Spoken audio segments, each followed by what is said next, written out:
Sumainyo ang Panginoon. At sumainyo rin. Ang mabuting balita ng Panginoon ayon kay San Lucas. Puri sa iyo, Panginoon.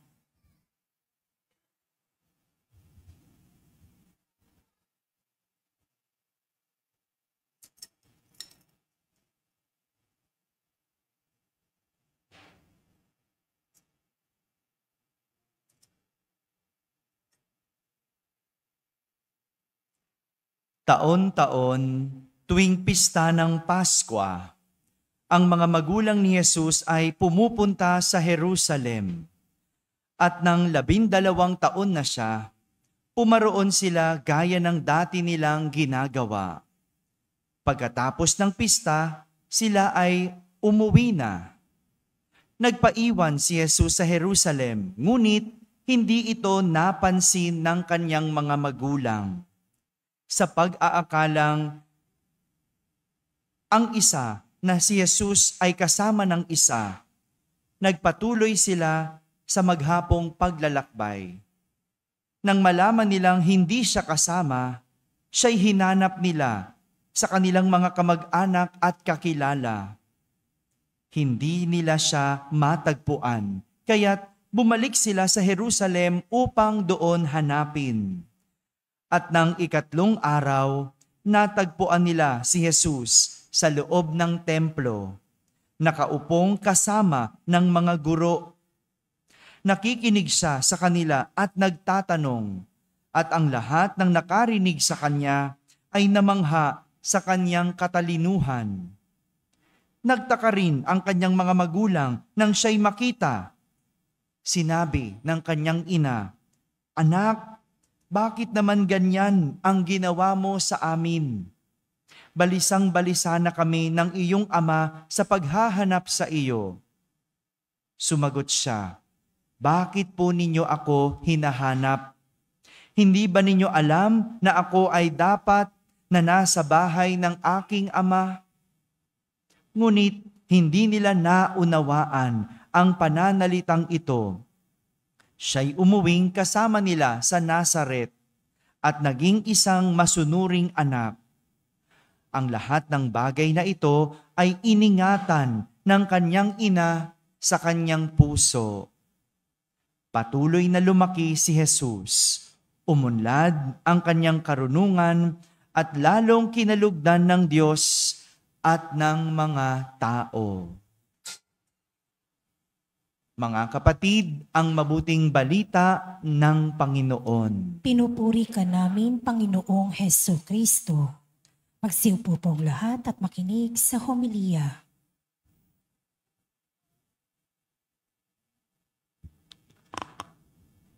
Magandang gabi po sa inyong lahat. Meron pa ako isang kwento sa dati kong parokya. Huwag kayong maiiskandalo. Ano po? Minsan, umagang-umaga, hinahanap ng nanay ang kanyang anak. At dahil ang amin pong kumbento ay mataas, ano po, sa pagdungaw mong ganyan, kita mo lahat, ano po, dito hinahanap ng nanay ang kanyang anak, yung kanyang anak na dito sa kabilang kanto naglalaro. Ano po? So sumisigaw, hinahanap niya ang kanyang anak. Ako po ay katatapos lang mag-almusal, gusto kong sitsitan, sabihin ko, nandun, di po ba, no? Ay, hanap. At nakita niya ang kanyang anak doon sa kabilang kanto. Naku, nung nakita ng nanay yung kanyang anak, kinuha yung malaking tsinelas. Alam mo na kung anong gagawin, di po ba, no? At hinataw yung bata. Pak! At sabi ng nanay, "Putang ina mo." Kaya huwag kayo may skandalo. Ano po? Bakit ko sinasabi? Ano po? Paulit-ulit na sinasabi ng nanay.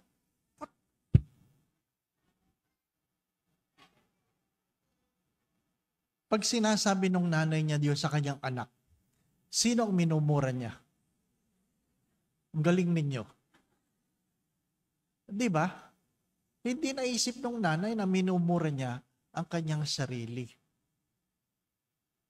Hindi niya naisip na pag minumura ng nanay ang kanyang anak at gano'n ang kanyang pagmumura, ang kanyang minumura ay ang kanyang sarili.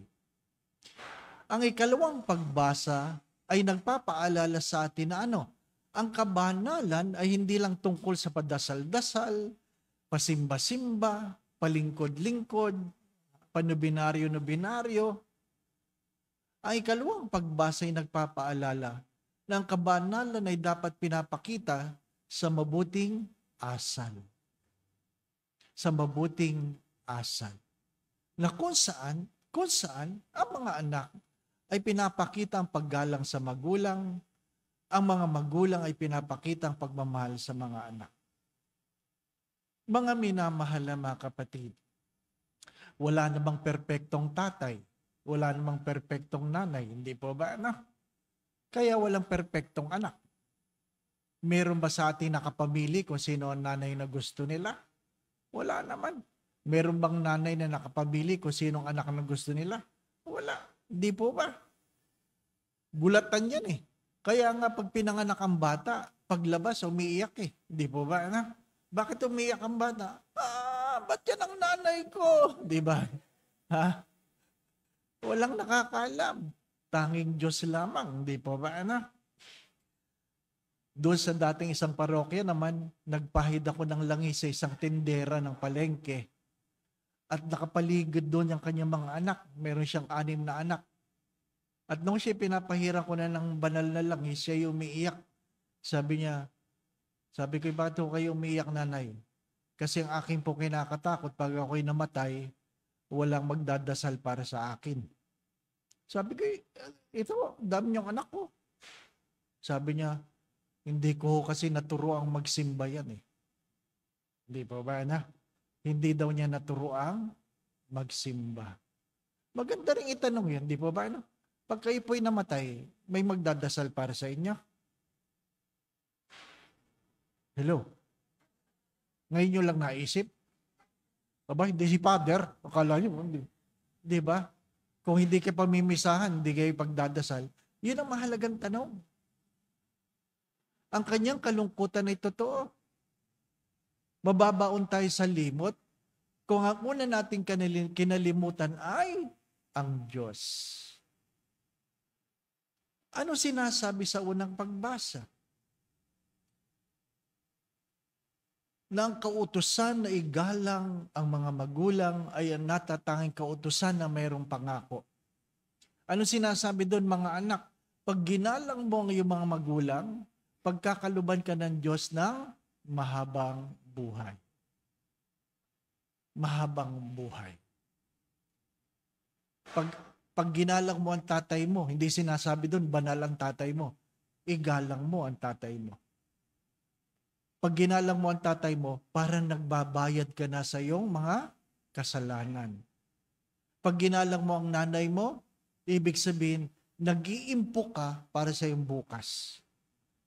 Sa madalit sabi, kung ikaw ay naghihirap ngayon, baka yan ay sukli sa kawalang paggalang sa iyong ina nung siya'y nabubuhay. Walang ibang sisisihin kundi tayo. Ano sabi dito? Pag pinasaya mo ang iyong mga magulang, pasasayahin ka ng iyong mga anak. Ang kabaliktaran ay totoo. Pag pinaluha mo ang iyong mga magulang, paluluhain ka ng iyong mga anak. Dahil kung ano ang iyong binigay, yan ang sukli. Nagkamali ba ang Diyos? Hindi. Magkakamali ba ang Diyos? Hindi. Nagsinungaling ba ang Diyos? Hindi. Sadyang, yan ang natatanging kautusan na mayroong pangako. Bakit natin ipinagdiriwang ang banal na mag-anak? Sa Ebanghelyo, pinaalala sa atin na kahit Diyos si Jesus, gumalang siya sa kanyang mga magulang. Sapagkat hindi niya kayang labagin ang kanyang kautusan. He cannot break His own laws. Nasusulat dun igalang mo yung mga magulang. Kaya siya ay nagkatawang tao, iginalang niya ang kanyang mga magulang. Pero Father, nawala si Jesus. Hindi nagpaalam sa mga magulang. Kailangan nyo pong intindihin ito. Sa mga Hudyo, pag ikaw ay 13 years old, may tinatawag silang bar mitzvah. Bar mitzvah. Pag ikaw ay 13 years old, dadaling ka sa templo. At ikaw ay itatalaga. Pag ikaw ay 13 years old, hindi ka na bata. Hindi ka na bata. Pag hindi ka na bata, hindi ka na kargo ng iyong ina. Pero kung ikaw ay 12 years old and below, lalaki o babae ka, nasa kakargo ka ng iyong nanay. Dahil siya ay 13 years old, hindi na siya kargo ng kanyang nanay. Hindi na siya hinanap ni Maria. Bakit? 13 years old na eh. Dapat na kay Jose ka na. Kasi dapat nasa tatay ka na. Pero, pag ikaw ay hindi na bata, mayroon ka kanyang magdesisyon na ikaw. Dahil hindi na ako bata, nagdesisyon siya na manatili sa templo. Hindi yun pagsuway. Hindi yun paglabag sa kautusan. Yun ay pagiging, hindi na bata. Di ba, Ang palagi ko po tinatanong, pag nawala bang anak mo, hahanapin mo ba kagad sa simbahan? Hello? Di ba, Nasaan ang anak mo? Wala dito eh. Nasa simbahan. Oh! Di ba? Totoo kaya yan? Hindi, Hindi. Yung mga nanay nga pinapagalitan yung mga batang palagi nasa simbahan. Di pa ba, Doon ka na lang tumira. Doon ka na lang. Kay father ka na lang. O, di ba, Kaya umiyak yung mga bata kasi sa simbahan na nga ako pumunta. Saan nyo ako gusto pumunta? Di ba, Gusto natin madasali ng ating mga anak. Pero pag nasa simbahan na naglilingkod, pinapagalitan ninyo. Ano pa? Hindi alam ng mga anak kung saan lalagay. Di ba, Anong gusto ng mga magulang? Pag maliliit pa, marunong na sumayaw. Tuwan-tuwa, mga lolo at lola. Nasayaw na. Di ba? Kaya pag lumaki, nasaan? Nasa sayawan. Kasi yun ang gusto ninyo, palang walang sumayaw Walang ang galing na kumanta. Pag lumaki, nando sa video hindi pa ba, Hindi kinakatuwa na habang maliit, tinuturuan yung magdasal. Gusto natin na naging mabuting ating mag-anak. Pero ang tanong sa mga magulang, pinapalaki ba natin sila ayon sa kautusan ng Diyos? Isang tunay na kwento sa US na kung saan ang isang binata ay bibitayin. Bibitayin dahil nakapatay. At nag-iwan siya ng sulat sa kanyang nanay. At sabi niya, sana kasama kitang binibitay. Yun ang sulat sa kanyang nanay. At inisa-isa niya, kasi nung ako ay maliit at ninakaw ko ang laruan ng aking kapatid, hindi mo ako pinagalitan. Nung ako'y nag-aaral at ninakaw ko ang gamit sa school, hindi mo ako pinagalitan. Nung ako ay nakasaksak at ako'y pinapagalitan ni Papa, inaway mo si Papa at pinagtanggol mo ko. Nung ako ay nang hold up, hindi mo ako pinagalitan. At ako'y nakapatay, umiyak ka lang pero hindi mo ako pinagsabihan. Lumaki ako na akala ko tama ang aking ginagawa. Mga minamahal na mga kapatid, mga magulang, tandaan po ninyo ito. Huwag niyo itong kakalimutan. Ang alin? pag napunta sa impyerno ang inyong mga anak, kasama kayo. Bakit? Pinabayaan ninyo. Hindi ako nagbibiro. Hindi ako nagbibiro. Sapagkat pananagutan ng mga magulang ang kinabukasan ng kanilang mga anak. Hindi po ba? Ang aking tanong ay, ilan pa sa mga magulang ang nagdadasal para sa kanilang mga anak? Ilan pa? Sabi nga, ito nakakahiya. Sabi niya, ilan po ang anak ninyo? 4 po. Ano po mga tinapos? Yung isa po ay engineer, yung isa po ay nurse, yung isa po ay accountant, yung isa po, magnanakaw. Magnanakaw. Huh? Kawawa naman. Bakit hinayaan yung magnanakaw? Sabi niya, pasensya ka na. Yun na lang ang bumubuhay sa amin. Yun daw magnanakaw. Di ba? Yun ang malungkot na kwento, no? Yun ang malungkot na kwento. Hinahayaan natin ang gumagawa ng masama kasi nakikinabang tayo. Mananabi ako ha, mananabi uli ako ha. Tabi. Alam niyo yung mga aso, galit sa magnanakaw? Di ba ba, no? Galit na galit yung mga aso sa magnanakaw. Bakit yung ibang tao, binoboto yung magnanakaw? No? Di ba, no? Bakit yung ibang tao hindi galit sa magnanakaw? Ano nangyari na? Di ba? Hello? Ha? Huwag kayo tumungo, tumingin. Malapit ang eleksyon. No? Magandang itanong yun.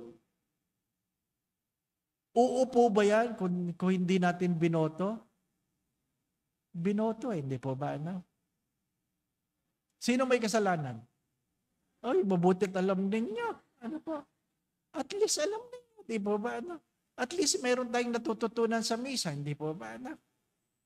Kaya nga sabi na Santo Papa, ang yumaong Santo Papa, Juan Pablo Ikaluwa, na ano, ang kinabukasan ng bansa ay kung anong klaseng pamilya siya meron ngayon. Kaya kung anong uring pamilya mayroon tayo ngayon, yan ang ating bukas. Kung pinapaluhan natin mga magulang ngayon, ang bukas mo, paluluhain ka rin. Kung wala kang paggalang sa iyong ina ngayon, maghihirap ka bukas. Kung wala kang paggalang sa iyong ama, bukas ka pa magbabayad sa iyong mga kasalanan. Kailan yung bukas na yon? Pag ikaw ay nasa impyerno na. Mga minamahal na mga kapatid, hindi tayo basta nagdiriwang ng linggo ng banal na mag-anak dahil ito lang ay itinakda ng simbahan. Ito'y nagpapaalala sa ating bukas. Amen. Nais ko lang munang kunin ang pagkakataong ito upang pasalamatan ang mga tao na nagbigay ng tulong para sa pagdiriwang ng banal na misang ito. Unang-una, ang ating mass sponsor for tonight. Maraming salamat po sa Kalakian Family. Palakpakan, Solidad clap nga para sa kanila.